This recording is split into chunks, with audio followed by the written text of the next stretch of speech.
Hello adventurers, my name is Diogo Guerra and this is OFFroad-OFFcourse. A few weeks ago I had the rare opportunity to join a training session with one of the most successful trial and enduro motorcycle riders of all time, no other than the king himself, Graham Jarvis. Graham brought his team to Portugal to prepare their upcoming Jarvis signature tours. And in order to get to know and to interact with the Portuguese riders, they opened up these training sessions in Benedita, using an awesome and brand new Super Enduro track created by the local motorcycle club, os Manetes, or the Lever Breakers. This track in Benedita is only half an hour away from my hometown, so for sure I wouldn't miss the chance of learning from this great rider.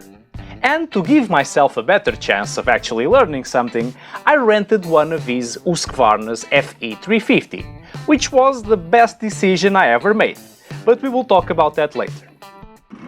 This half-a-day training session began with a few instructions and examples on how to control the bike at very low speeds.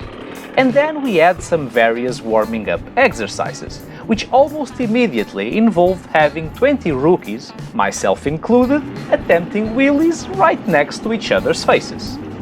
Which I assume is just another Tuesday for the typical enduro rider. Anyway, the warm-up ended with Graham doing Graham things, which I guarantee are way more impressive in real life than on these YouTube videos. When he was done being awesome, we finally stepped into the Super Enduro track, something we had all been anxious for since the very beginning. But before we had time to scatter and run loose like dogs in a pool party, he gathered us around the first obstacle and that's how the session went. We would stop for a specific exercise and Graham would explain the details within the general techniques and demonstrate how it should be done. And then it was our turn to fail miserably and make a fool out of ourselves. Most of us managed to overcome all the obstacles, yes, but none could do it with Graham's lightness and control, not even close.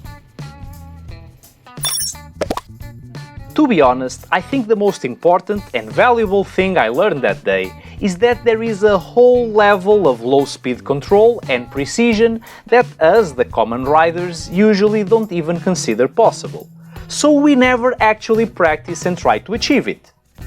Unlike Graham, mortals like us merely survive the obstacles. We don't master them, and we camouflage our incompetence with excessive acceleration, blind commitment, and faith that the bike can do half the work itself. Graham, on the other hand, always moves slowly, with very small but precise movements. You never hear his bike revving, you never see his suspension suffering, and he moves in a way that always makes the bike feel light and nimble, yet he almost never breaks traction. His precision, chill, and control are absolutely mind-blowing. Well, and this being said, I could make a whole video about my training session with Graham Jarvis without trying to convey some practical information to you. So let's look at this exercise that you can use off-road in many situations every time you need to lift the front wheel over a certain obstacle, and we'll see it step by step so you can learn how to do it. Before we do that though, I will have to abuse your patience with a few seconds of advertisement. You see, I'm trying to find ways to support the channel. You know what, let's just get on with it. Today's video was sponsored by the thing you are about to see now.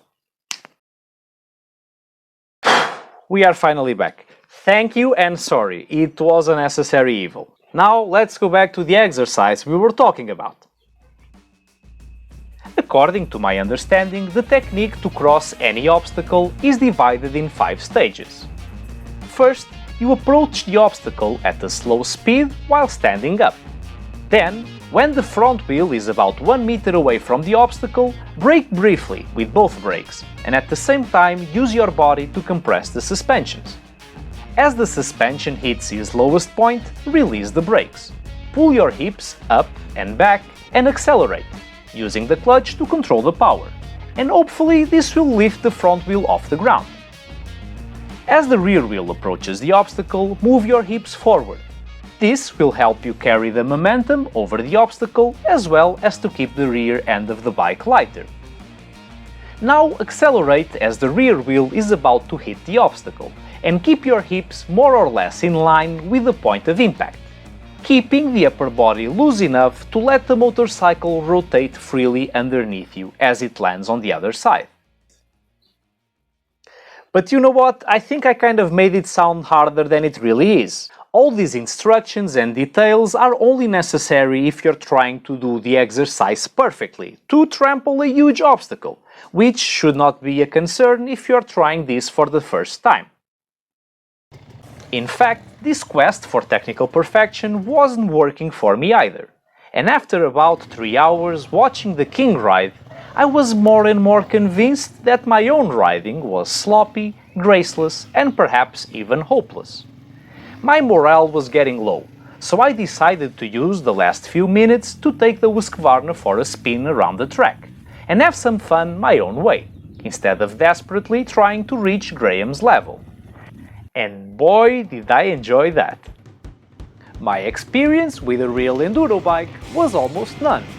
Yet, this 108kg Husqvarna with 300mm suspensions on both wheels immediately boosted my confidence, and I found myself doing things I had never even considered doing before.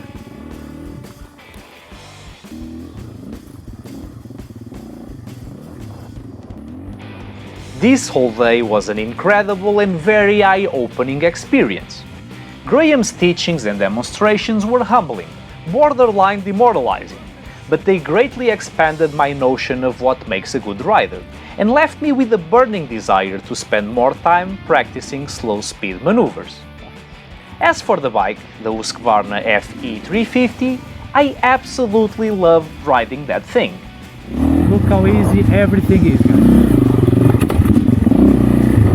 For the first time in my life, I was able to jump without caring how or where I would land, and I was able to deal with obstacles I would otherwise consider impossible. It's an experience all of us adventurers should have at least once in our lives. Well, and now I'm done. I hope you enjoyed the video, and if so, please don't forget to like, to subscribe, to hit the thingy, and to share. Share this video with one of those friends who has never heard of Graham Jarvis or Super Enduro, and maybe he will consider selling his motorcycle and quitting the sport altogether, like I almost did. See you next week, and happy rides!